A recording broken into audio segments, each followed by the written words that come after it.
on Power 105.1. Mister, I'm just having fun with this, and this is the Powers Industry, home of new music and entertainment, and I'm here with the legendary, and I say legendary, Roxanne Shante. Welcome to Powers Industry. Thank you, sweetie. How are you? I'm good. I'm good. I'm just here in the presence of legends, and we're excited to have you here. And for all the young people that don't know much about you, because they were, young, I would like you to explain who you are, what you've done, and why we're interviewing you. Okay.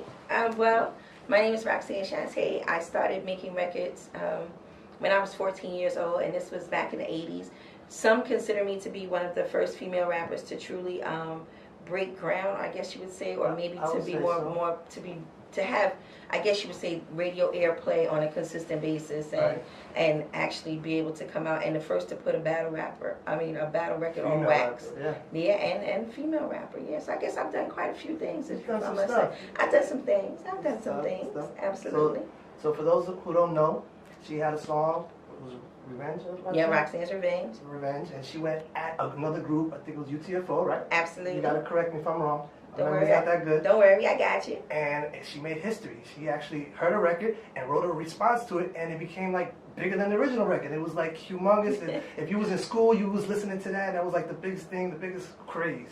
And now she's here with us, and we want to know more about you. We want to know, we want the next generation to be influenced by you and know about your legacy and your presence.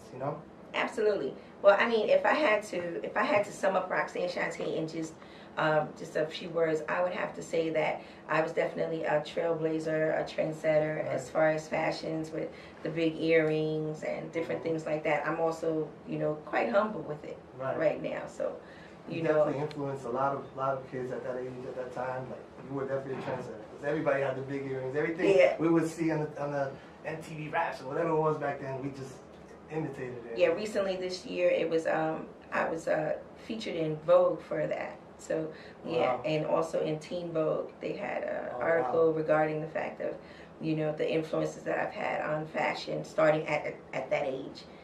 Coming out and saying, okay, look, I'm going to wear these big earrings, I'm going to wear these things, I'm going to do this. Still wanting to keep that whole girl effect on being a female rapper and still being able to hang out with the fellas, but not necessarily wanting to be one of the fellas, and just keeping that whole. So let's explain how it all started. Like, where are you from, basically? Like, I'm from Queensbridge Public Housing, which is Queensbridge Projects, which happens to be one of the largest, not one of, but the largest housing project in the world. Yeah, actually it is. They say it states off 15,000 tenants on paper, 30,000 any given day. So I come from a hell of a neighborhood that has had its own history with a lot of rappers that have came out of Queensbridge behind me, and one of the things that I take a lot of pride in is the fact that coming from the projects, it gives you that whole kaleidoscope vision on being able to see things differently. Because when you grow up in the projects, you got to know everyone, you got to see everybody's different personalities. This one is this way, this one's about this one, this one's about that. So you kind of take those things, and it's a perfect prerequisite for life. Like growing up in the projects, I mean, people be like, oh, I can't believe you come from the projects. Like, no, that is like one of the perfect prerequisites for life. Right, I never thought about it, but it makes sense because you deal with so many different characters. You deal with so many different characters, personalities. Like, if you grew up in the projects, you can work on any job. Basically. And you probably can do any job. You're a people person because you've made it through to deal with all those different personalities. Just going to the store. And I bumped into Marley Marl, who happens to be one of the greatest hip-hop producers, DJ Marley Marl, and explain to him what is your role with Marley Marl, like how you guys even met up, or I knew Marley Marl my entire life, and Marley Marl happened to live in a building which was right across from where I would go and do the laundry every day. And my mom was like real big on the laundry. What age was this? And I was 14 at the time. Okay. And he said, "Listen, I heard you were a great." He knew that I was a great battle rapper because it had already circulated throughout the city. Like, I would go around and actually enter any contest that anyone would see, I would go and I would enter. Battle of 30,000 people in the projects. Yeah, exactly. But then going outside of that, you figure when they would have battles uptown, I would go uptown. They have battles in the Bronx, I go to the Bronx. And at that time, I had became undefeated and known throughout the city for it. Yeah, it had got so bad. Like, I think one of the things was it had became another form of income for my household, but not just my household, but my aunts and uncles. Like, if they hear that there was a battle somewhere, they'd be like, "Oh, listen, I'm going to come and get Shante, and I'm going to take it to the battle over here, and I'm going to take it over there." And that's when it became a source of money. But anyway, Marley said to me, he called me out the window, and he was like, "Listen, Shani, I want to come up here. I want you to listen to this beat." And see what you can do on this beat. And I was like, oh, okay, you know, but let me do my laundry first. I only have a few minutes. Right, laundry is important. Exactly, very important, right. You know. And so I said, listen, I have 17 minutes exactly, because I got to be back downstairs before the dryer stop. I'm still in the project. You can't leave your shit in the dryer. You know, they take the stuff out the dryer, so you got to make sure you're down there when clothes come out the dryer.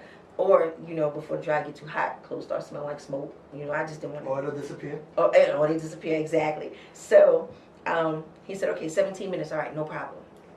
I made it up to his house. I looked on it. We looked at the clock. He was like, okay, well, we got 9 minutes left. And I was like, all right, fine. He threw the beat on. I did a complete freestyle, and it was 7 minutes long. And then I left out of his house, went in the elevator, went back downstairs and finished doing my clothes, and never thought about it again. Roxanne's Revenge was a complete freestyle, like 7 minutes, 8 seconds of just a complete story. So this is the record? This was the record that made total sense. So what you're saying, and one shot, one shot, that's it, one take, that's it. Wow. If you listen to the original, when you listen to the record, you can hear me taking a breath in between, like stopping it and continue on rhyming. Right. Continue on rhyming. Wow. Yeah, and then go right downstairs and continue to do my laundry, and never thought about it again. And then later on, 7 and seconds then change your life. And and then the thing about it was, 2 days later he was on the radio, because he had a radio show on a station called like WHBI. It's like a hard to get station. You had to put your antenna, and the hanger had to go in the radio. You had to have it over by the wall, and the signal was hard, and you had to make sure you tuned it just enough to get it like right after the reggae. You know, so it's like you had to. It was almost like cracking a safe in order to get to the station. Hip-hop. Yeah, to hear hip hop. It was literally the whole process you had to go through, and that's what made you love it so much, because it wasn't easy. Right. So once you achieved it, you valued it. Exactly. You know, because if you get in front of something, you gotta crack it like a safe in order to get it. You don't want nobody to move. You just want to listen.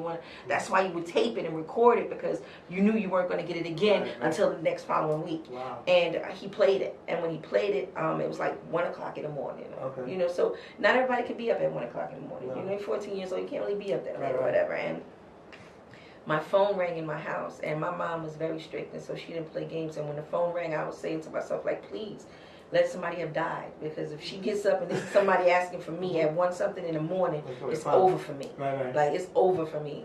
And I ran to the phone, I got it, and I picked up the phone. I was like, hello? And he's like, you're on the radio, and I just hung it up. And you know, and then they called back again, and I pinched it out. And when I pinched the phone out and I held the receiver down to keep it from ringing, because back in the days, that's how you had to do. You had to pinch the big phone out, because it was all the way down by the kitchen. Right. See, the kids today don't know anything about that long cord that you drag the phone all over the house. Yeah, you know what I'm saying? So I was just there, and I remember holding the receiver down and praying for it not to ring, but also in my heart saying, damn, I wonder what I sound like on the radio. Or experience it. Right, because I couldn't let that go and then try to go do the radio and have that ring. So it was like I missed that first big hurrah. Right. And so the next day, Marley came to my house, and he came with, you know, the opportunities to make records, and he was like, oh, you know, this record company will want you, and this and that. And these were the same record companies that had all said, no, we don't want her on the label because she battled this one and they don't like her, and she battled this one and they don't like her. So, you know, they had literally said, like, a lot of people didn't want to have me on their label because the politics and bullshit that come along with the industry. I'm sure it does. I'm sure it does. And they didn't want me on their labels, and there were these guys who came from Philly who literally had no attachment to anyone in New York, and that was Pop Art Records. And they said, listen, we don't give a fuck. You can do it on our label. Talk about who you want to, do what you want to. We don't care. Exactly. And we did, you know. And I wound up selling 250,000 copies of the record just here in New York. Wow. You know, which was amazing, because this was the same amount of people who said they didn't like me, but they all bought the record. And it started from there. Wow. That's amazing. That's amazing. Like, and them 7 minutes just changed your life. They gave you a whole career. Actually, it gave me a career that I never wanted to be a rapper. I was just very good at. Right. You know, what I considered as having was like the Nipsey Russell syndrome, which a lot of people may not even know who Nipsey Russell is, but he was a comedian who had the ability to do what they call days on end rhyming, where he could rhyme for days on end. Everything he rhymed about, like he'd get up in the morning and say, listen, I would like, you know, give me a moment, let me stretch my legs. I'd like to have me an order of bacon and eggs. Let me have me some grits. So, you know what I'm saying? Like, it just came natural, it just said the flow. And I was like, I got that. Like whatever the fuck it is he has, I have that too. Yeah, right. So and, you just had to shorten it up and make songs out of it. Right. I was like, I got that shit. Like I can do that all day. And as I started making records, I would take everyone from my crew, which is now known as the Juice Crew, but I would take every last one of them on tour with me because I had the bigger record and I was the first one out. Right. And I always believed in sharing the stage, and I always believed in sharing the spotlight, and I wanted to see everybody eat. And you know, like still today, I'm very giving, very loving. Like you know, if I'm good, I have a level of satisfaction. So that means if I'm good and I'm satisfied, here I got more. Here you can have that. I don't have to pile it all up.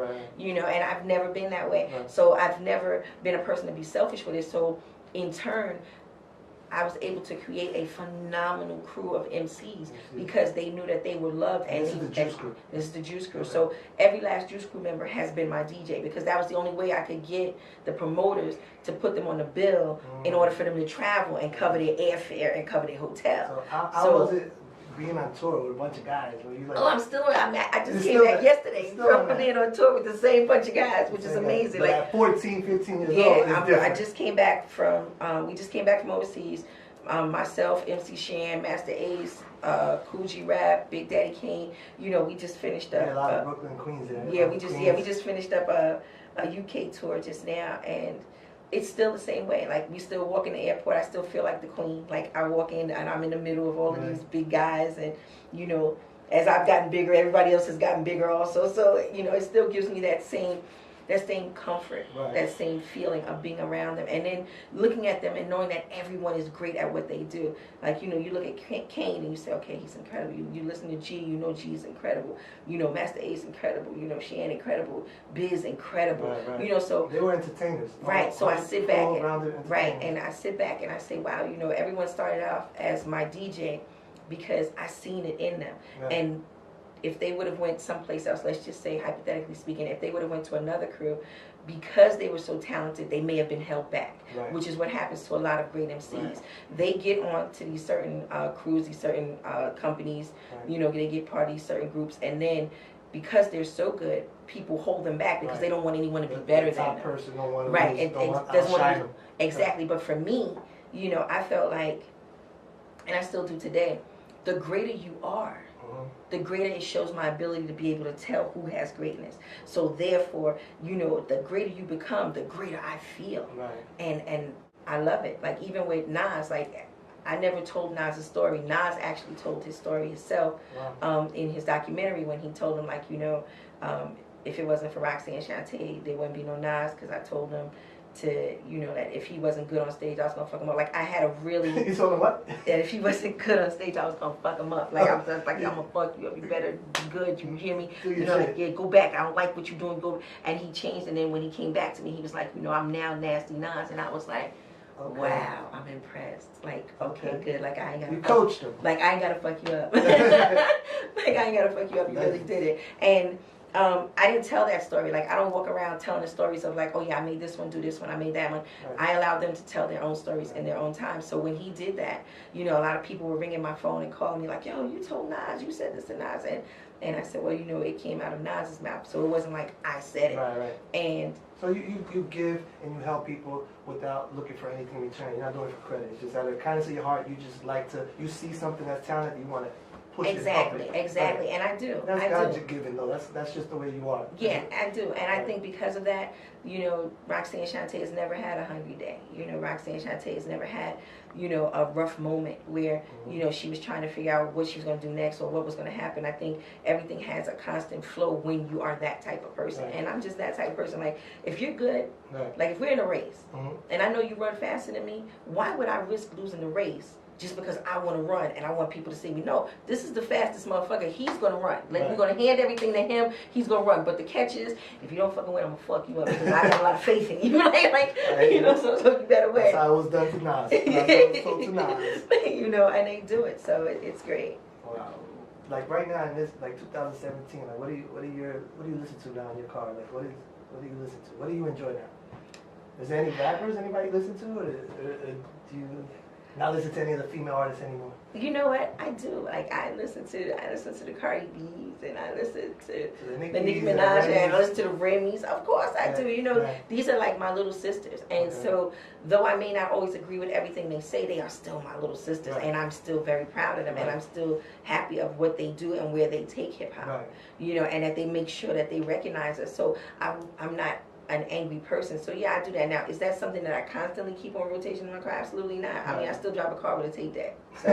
So like nobody really has tapes anymore. So you know, like I go and I get a mixtape and I pop shit in and I listen to a mixtape. And people are like, I can't believe that shit still works. Like, you know, but that's just me. Well, I think you can't get away from, if you listen to the radio, you're gonna be force feed you exactly. what they want to force feed you. Exactly. So there are some songs that, you know, I do know because I just happen to be able to pick up on rhythm.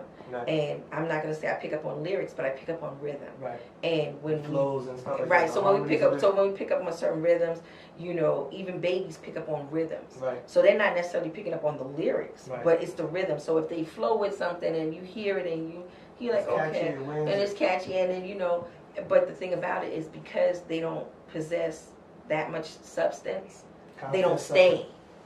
So that's like if somebody walks past me in the street and they whistle, I'll remember that for a few blocks, but I won't remember it later on because it didn't contain anything for me to grab onto. So it'll just be a little whistle and then that's it. I feel like when you say substance that stays, I think it has to do with a lot of these artists not writing their own songs. Like some of these, I'm not saying a particular name, but some of these artists don't write their own music. And what they're saying, it doesn't really stick to them. But since the beginning of time, artists haven't wrote their own music. Some writers are writers, and some artists are artists. Some people are great producers and writers, and then some people are great performers. You think rappers that write their own music have a better story,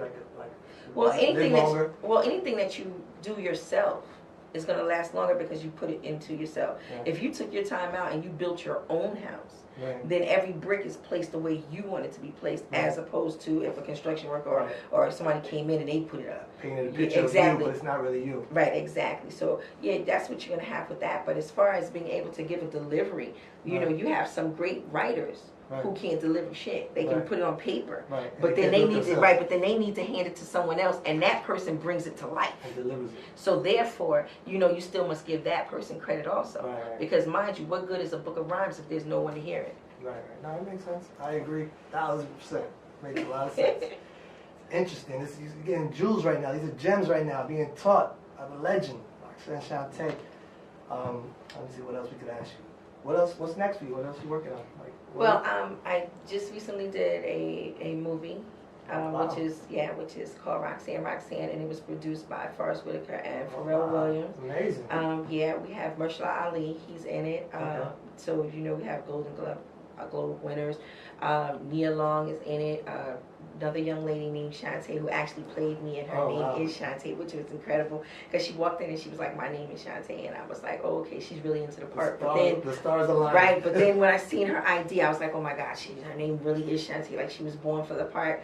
And so that comes out in March of this year. Beautiful. So they'll start campaigning for that in January. I think they start the campaign for it in January, and it comes out in March, and it won awards and Sundance, and I sold it.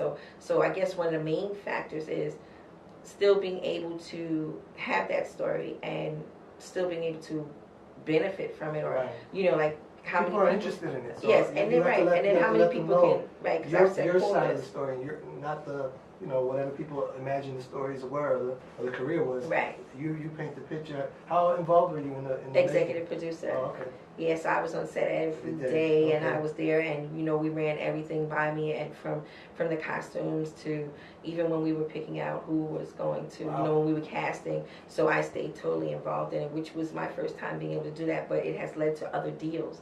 And when I sit back and I look at it, like, I'm amazed at it. I'm amazed at the fact that you can have a career that spans for almost 35 years and then still be able to have someone come up to you and say, listen, now we're going to do this, we're going to take it to this level, and still be able to close multi-million-dollar deals and still drive a car with a tape deck. Let's get a round of applause for that. That's called humble legends. Thank you. Thank you. Most people will take their check and blow it in one day. No, that's not about that. Yeah. Another question. Plus, I came up in the era of the '80s, and in the '80s, you have to look at it this way. In the '80s, there was so much money in the streets that you didn't. If you were smart, you never had to touch it. Like I'm still spending small face hundreds, literally. Like literally. Like if you go on my Instagram, you can look at somewhere I like went through some pockets and went through some shoe boxes and came across some small faces, and they were like, these aren't even in circulation anymore. And I was like, I'm going to circulate these motherfuckers to the bank. I bet you somebody going to take them. And so, so still spending money. Like, still work. And still being able to say, like, I literally still spending money from the 80s. I haven't gotten into new money yet.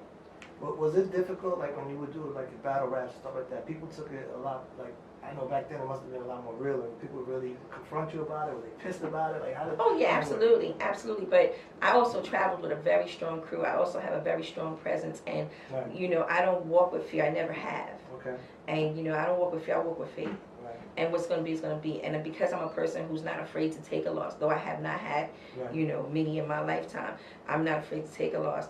I think people can see that in you. Like, I just really wasn't the one to play with. Yeah, exactly. I really wasn't the one to play with. She's fearless. Yeah, and I think even now, because now I run a nonprofit organization, which is called Mind Over Matter. We're located in Newark, New Jersey. And that's my hometown, by the way. Oh, is it? I grew up in Newark. Oh, okay, good. Yeah, I was in Newark for a very long time. Like, I'm from 175 First Street from the Spires, which is like, That's right by me. I'm on Park Avenue and 6th Street. Oh, see, look at that. My neighbors, we didn't know that. Look at that. So, you Branchbrook Park and the hot dog. You went by the original hot dog. Yeah, JJ's. Yes, like, see, look at that. That shows you, that's when you know people really know when they start telling you shit that was around. Yeah. That's the test right there. I passed. There you go. Yes, you did. So you have hot dogs. So what are you doing with that? Like for kids? Well, it's for girls from 9th grade to 12th grade, but we have them ranging from anywhere from age 12 to 21. Okay. Because we have some girls who are held over, some girls who come in early into the program. And with Mind Over Matter, what I do is I actually tell them that it's what's on your mind that matters, and allow them to see how we deal with things head on. Okay. And I've taken girls who have been at risk for graduating and have turned them into valedictorians, salutatorians. I'm responsible for 584 graduates that I can literally put my hand on each and every one of them. And they'll say, this is the reason why I graduated high school. I let them know how important it is to go and pursue this, to make sure that they do this. Like, this is the first step in that grand staircase of being successful. Wow. And that's what they do. They love it. I mean, I have girls who say the only reason why they come to school is just to come to school for my class and no other reason. And I tell them, like, listen, there got to be other reasons. They say, no, Miss Shante is, and then they call me Miss Shante. So, I feel all grown up. I'm like, yeah, Miss Shante, I like that. And then they'll call me Miss Shante. And I'm located in Weequahic High School. And what I do is I have a lot of hip-hop artists come by my classroom, and we do what are called, instead of guest speakers, I have guest teachers. Okay. And you come in and you teach them what it is that you do. Right. Tell them your story, tell them what you've been through, and you'll find that they need to hear that, and they need to see that. And then I moved back to Newark. Okay. And I live in what is called a hot zone, and people say, well, why would you move back to Newark? Like, you can afford to live other places, Shante. Like, why are you living in? You want to be close to who you're helping. Exactly, and I want them to be able to see success around the corner instead of seeing it always on television, always seeing it so far away. Like, oh, this person has $1 million, or this person has this, or that person has that, but they so far away, they never around here. Right. They can literally look certain things up on the internet about me, and then say, no, I know somebody who's doing it, and she lives right there, right around the corner. She comes out, she drops her garbage off. Yeah, exactly, and she ain't no fucking joke. Like, and she don't play games either. That's amazing. You should give everybody your websites or whatever for the organizations. Oh, yes, absolutely. It's mindovermatternewark.org and also .com, because you got to buy the .org.com because they'll buy everything from you, so you got to get it all. We're also on Facebook, which is under Mind Over Matter Newark, so you can also see that on Facebook also. And everything that I have as far as social media is just Roxanne Shante. You just look for the faces. Roxanne Shante, everything, all social media. Yeah, all social media. It's really the letter I, the letter M, Roxanne Shante, because my kids were telling me, like, Mom, do I am. So I was like, oh, I'm. And it was like, no, it meant I am. I was like, well, it's too late now. It's just the letter I, the letter M, Roxanne Shante. I was like, you should have did it for me. That's amazing. I got a question for you. Would you be interested in going in the booth and spitting a little bit? Oh, my goodness. You're going to put the pressure. We're going to speak to Roxanne, or we're going to speak to Shante? You're going to put the pressure on me about going in the booth. Let's get Roxanne. Where Queens at, yo? Where Queens at? Oh, look at y'all trying to put Where Nas at right now, so he can tell you the same thing.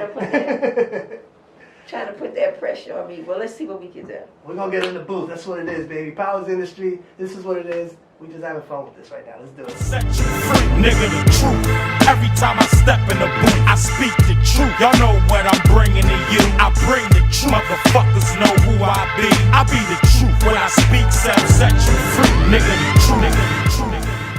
What's the deal? It's your boy man, what he said. You know where I'm at. You know what it is, man. In Harlem, dude with that Brooklyn bounce, man. I'm here with a legend. You know, New York City, we in the building heavy, man.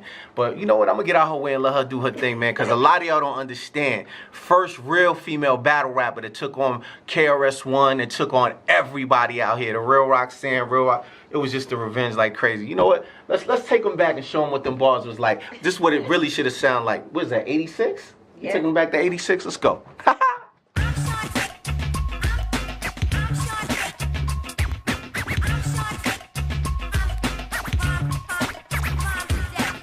Now you got me up here in this booth. You ready to do this? And you for real about this too, aren't you? Okay, here we go. Some people call me Shiny, some people call me Rox. And those who try to diss, I just knocks them out the box. Cause I'm Shante and y'all know the routine. So here we go again. So all hail the queen. I left you for a while, but it was worth the wait. Because it gave me just enough time to create a funky rhythm that's guaranteed to move the world. I have the party people screaming out like Diana Ross, I'm the boss. And those who disapprove, you can go for yours. But to think a girl like me, how's easy to take? Treat me like Nell Carter, give me a break. Cause I'm the super female that's called Shante. And like Hurricane Annie, I'll blow you away. Whenever I'm in a battle, yo, I don't play. So you best go about your way and have a nice day. That was amazing. She shut it down. Roxanne Shante. Oh my God. She was crazy with it. Yo, listen, I need to find her, check her out, give them all your social medias, everything where they can reach you. You know. Absolutely. Well, it's the letter I, the letter M, Roxanne Shante, and you can find me on everything. That's what it is, baby. Powers Industry.